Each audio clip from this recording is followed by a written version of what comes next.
কিছুজন আমার কাছে জিজ্ঞেস করছিল পদ্ম গাছকে টিউবার থেকে কিভাবে গ্রো করা যায়। তো চলো তোমাদের দেখিয়ে দিই কিভাবে পদ্ম গাছকে টিউবার থেকে গ্রো করবে। গামলাতে পদ্ম গাছ করার জন্য সব থেকে ভালো মাটি হলো এঁটেল মাটি বা পুকুরের পাক মাটি। তবে এগুলো তোমাদের কাছে না থাকলে তোমরা কিন্তু বাগানের সাধারণ মাটি এখানে ব্যবহার করতে পারো।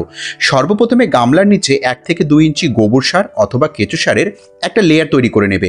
তার মধ্যে তোমরা 1 থেকে 2 মুঠো নিম খোলের ব্যবহার করবে এবং হালকা জল ছিটিয়ে কিন্তু এই দুটোকে একসাথে মিক্স করে দেবে।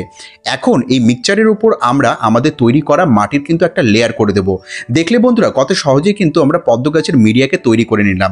এবার গামলার এক প্রান্তে কিন্তু আমরা এভাবে হাত দিয়ে একটা জায়গা করে নেব, কারণ এখানেই কিন্তু আমরা টিউবারটাকে বসাবো এবং টিউবারটাকে বসিয়ে দেওয়ার পর কিন্তু তাকে ভালোভাবে মাটিতে ঢেকে শেকড়গুলো যাতে সম্পূর্ণ মাটির নিচে চলে যায়।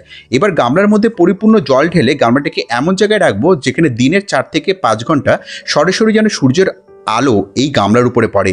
কিছুদিনের মধ্যে তোমরা দেখতে পাবে এই টিউবার থেকে কিন্তু নতুন নতুন এইভাবে পাতা বেরিয়ে আসবে এবং অল্প সময়ের মধ্যেই তোমরা কিন্তু নিজেদের বাড়িতেই সৌন্দর্য উপভোগ করতে পারবে এরকম সুন্দর সুন্দর পদ্ম ফুলের। আর হ্যাঁ, এরকম উপকারী গার্ডেনিং টিপসের জন্য অবশ্যই আমাকে ফলো করতে পারো। Keep gardening.